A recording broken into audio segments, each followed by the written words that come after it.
आजिर recipe गाजर हलवा खाइबाकू जमती tasty बनैबाटा मध्य बहुत सहज। एठी नहीं मु गोटे केजी नहीं गाजर आकु धोईकी चांची देइची आकु आमे ग्रेट करनेबा। तापर आमे गैस लगेकी ताहिरे दे देबा घिओटा मेल्ट हेले आमे जो ग्रेट कर रखी थिले गाजर ताकु दे देबा।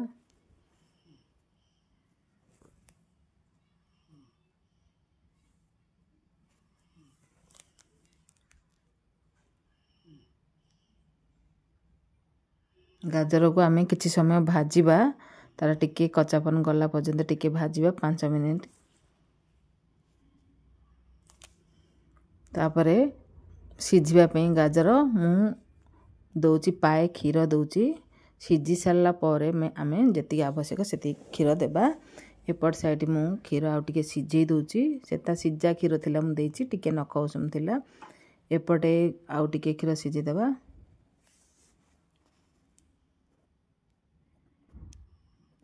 एठी देखंतु ड्राई फ्रूट किछि काटी के रखी दउची।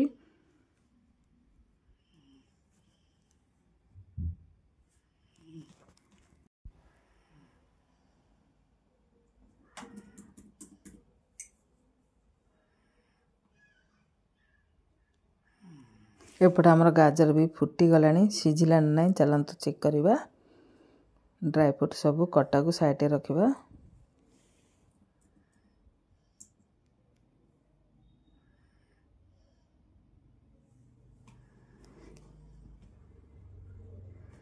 देखंतु गाजर हमर सिझी गलानी।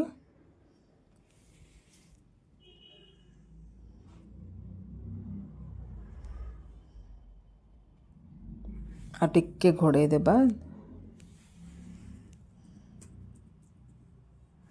एठी देखंतु टिके मु गोटे बींच लूण नउची तार टेस्ट बैलेंस पई। एठी हम जो सिझेई रखी थिले खीर ताकु दे देबा। देन हमर सुखा सुखा हे जिवो।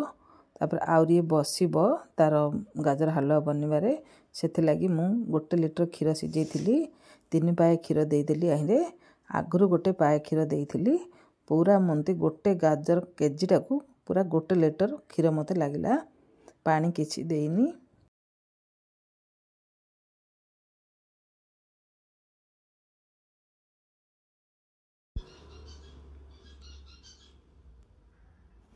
एबे आमे गरम खीर मु देइची से जल्दी हमर हलवा फुटी गला।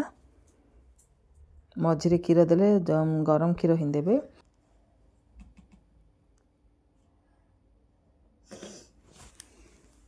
चीनी मु दउची 300 ग्राम चीनी दउची।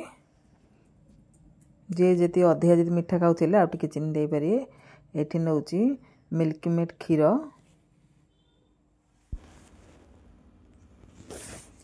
एठी हमें गोटे पेन छोटो नैची घिओ टिके मु दउची गोटे फुल बड्ड चमच।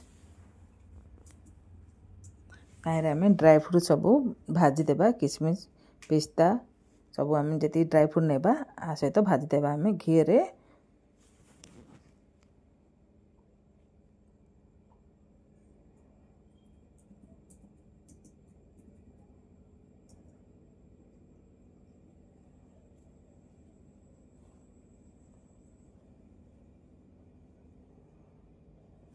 जब हमर हे गला भाजी आ गैस बंद कर देबा। आहिरे दे देबा हमर हलवा रे ड्राई फ्रूट सब भजा। आको हमें भल से गोळै देबा। हमर गाजर भी सिझी की देखंतु लीटर खीर पूरा सिझी की पूरा सोप कर दलानी गाजर रे। एबे हमर फाइनल होई गला। मु आपन मन सब करी देखौची। देखंतु गोटे कटोरी छड़िया गिनार रखी उल्टे गिरी बाहर करछि सेफ हेछि गिनार। मु चेक करी देखुची केमती लागुची। बहुत टेस्टी अछि गाजर हलवा। घरे बनांतु खांतु। आज पई एतिकी रहिली। जय जगन्नाथ। बाय।